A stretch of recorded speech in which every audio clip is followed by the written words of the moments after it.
पावन पुनीत चरणों में त्रैवार नमोस्तु नमोस्तु नमोस्तु। परम पूज्य उल्लख श्री के चरणों में त्रैवार इच्छामी इच्छामी इच्छामी।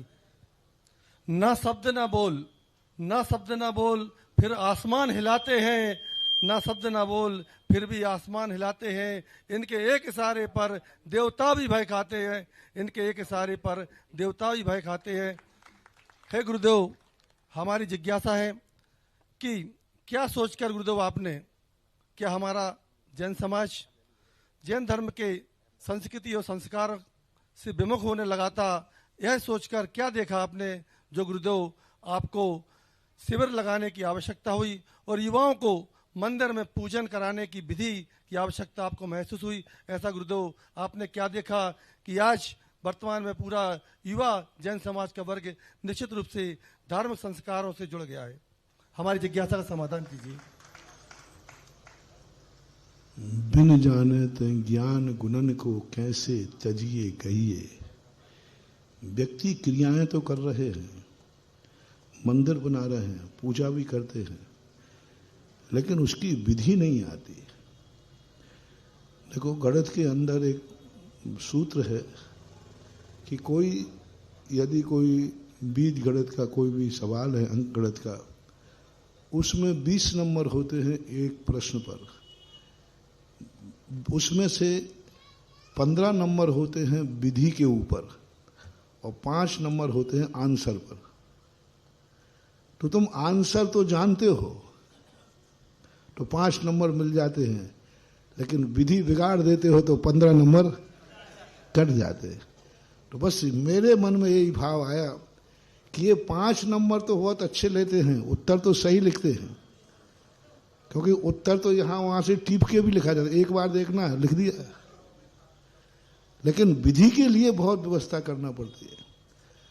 तो वे 15 नंबर भी आपको और मिल जाएं, इसलिए हम ये अभिषेक विधि आदि सिखा देते हैं कि विधि देखो किस ढंग से होते। फिर कल के दिन क्या कहते हो आप लोगों के वो अतिशय ना होवे, तो फिर आप कह महाराज जी शास्त्रों में लिखा तो है लेकिन कुछ हो ही नहीं रहा है। तो फिर ऐसी स्थिति में धर्म बदनाम हो जाता है। श्रावक संस्कार शिविर में 10 लाक्षण पर्व, आजकल लोग सब भ्रष्ट होते जा रहे हैं। 10 लाक्षण पर्वों में जैनियों का नियम था 10 दिन व्यापार नहीं करते थे, बाहर का त्याग होता था। पहले से बोर्ड लग जाता था कि कल से 10 लाक्षण पर्व होंगे, जिनको सामान लेना देना है वो ले लेते थे। शास्त्रों में आया जैनी पर्व के दिन का कभी रोटी नहीं खाता, पर्व के दिन की कमाई, कोई आराम परिग्रह नहीं करते थे। लेकिन धीरे धीरे लोग सब भूलते जा रहे थे पर्व के जो महत्व थे। तो फिर तुम्हारे घर में तो हम तुम्हें शिवरार्थी नहीं बना पाए, घर से अपने पास बुला करके जरूर शिवरार्थी बना देते हैं। और 10 दिन के अंदर जो शिवरार्थी जीवन में पाता है वो साल भर तो क्या जिंदगी भर नहीं भूल पाता है। उसको इस ढंग से उस समय उसको संस्कारित करते हैं। उस समय उसकी स्थिति बड़ी साधना के रूप में उसको ढाल देते हैं कि वह आगे जाकर के भी शिव संस्कार शिविरों का जो रूप बना। और आज संस्कार शिविर दिन दूना रात चौगुना बढ़ता जा रहा है। लोग साल साल भर से इंतजार करते हैं, लोग छुट्टियां लेते हैं कि साल भर की और छुट्टियां बचाते बचाते और 10 दिन के लिए काम आएगी। तो ये एक विधि, एक संस्कार के लिए अपना जीवन, तुम्हारा संसार भी न बिगड़े और संस्कार भी बना रहे, एक कला का नाम है शिविर। संसार भी न बिगड़े और संस्कार भी बना रहे, तुम्हारे जो कार्य हैं सांसारिक उसमें व्यवस्था बनी रहे। क्योंकि जब भी कोई कार्य करेंगे संसार में इस तरीके से जीना है कि ये संसार कहीं हमें दुर्गति का कारण न बन जाए। हमें सदगति मिले या ना मिले, लेकिन दुर्गति नहीं मिलना चाहिए। इसलिए संस्कार शिविर और अभिषेक आदि आज सारे, और लोग कहते थे मंदिर बनते हैं लेकिन उसमें पुजारी नहीं, अभिषेक करने वाले नहीं होते, तीर्थ क्षेत्र इतने बनते हैं।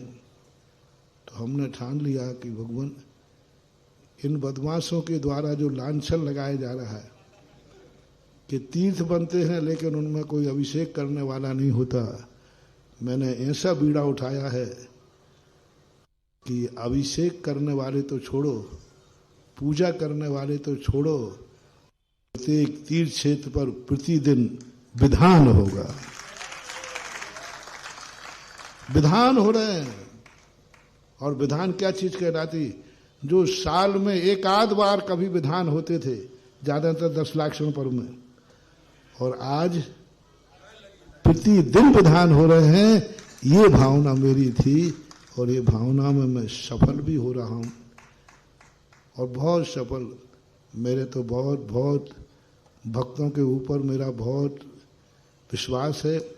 इस मुंह से जो भी आवाज निकली, भक्तों ने सदा सिरोधार्य किया, और ऐसे ही सिरोधार्य नहीं किया है, उनको लाभ भी बढ़िया है, ऐसे ही नहीं मानता है।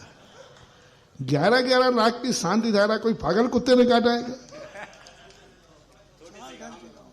हाँ, उन्होंने देखा है, वो भी बढ़िया ही है, चिंता नहीं करना है, है तुम्हारे लोगों में से रिश्तेदार, लेकिन उन्होंने उसका लाभ देखा है, उतना महत्व देखा है। कितने लोग शांति धारा की बुराई करें, मेरा दावा है सारे भारत को, ये बुराई करने वालों क्यों पाप का बंद कर रहे हो? ये माल इतना चोखा है, अब कोई भी दुनिया की ताकत इसे रोक नहीं सकेगी, क्योंकि लोगों ने इसका प्रैक्टिकल कर लिया। लोग हाथ कंगन को, आरसी क्या, पढ़े लिखे को, सब लोग प्रत्यक्ष देख रहे हैं। अब तुम्हारे चिल्लाने से क्या होता है? जो मार्केट में, बाजार में व्यक्ति, उपभोक्ता जिसको पास कर दे, उससे अच्छा माल कोई हो नहीं सकता। आज सब देख रहे हैं, भक्तांबर की महिमा देख रहे हैं, अभिषेक की महिमा देख रहे हैं, शिविर की महिमा देख रहे हैं। अब तुम शिविर को बिगाड़ना चाहो, नहीं बिगड़ेगा। और तुम जितना करोगे, मैं विरोधियों को इसलिए नहीं रोकता हूं। कई लोग कहते महाराज जी आप चाहो, अंकित हो, कई लोग कहते हैं आप चाहो तो सारे विरोधियों को रोक सकते हो। अब तुम लोग नहीं समझ पा रहे, मैं नहीं चाह रहा हूं कि ये विरोधी रुकें।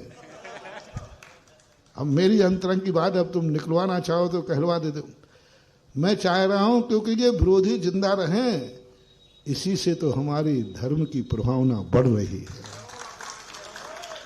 इसी से तो तुम देख रहे हो, ये सारा अभिषेक कहो, शिवरात्रि कहो, चाहे ये बिहार करो, ये सब लोग इन्हीं की बदौलत है। क्योंकि लोग स्पष्ट देख रहे हैं, वो व्यक्ति स्पष्ट देख रहा है कि मैंने ये दवाई ली थी और मेरी बीमारी, अब तुम मुझसे कहो दवाई मत खाना, तो वो कहेंगे कैसे करें।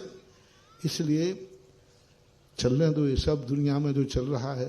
बस एक ही दया जरूर आती है कि जो होना है वो तो हो ही रहा है, लेकिन इन विचारों को कर्म का बंध होगा, ये कर्म का बंध कैसे भोगेंगे और ये कैसे भोगेंगे। और जब इनके कर्म का उदय आएगा तब चिल्लाएंगे, पर वो ऐसे स्थान पर होंगे जहां हम पहुंच नहीं पाएंगे।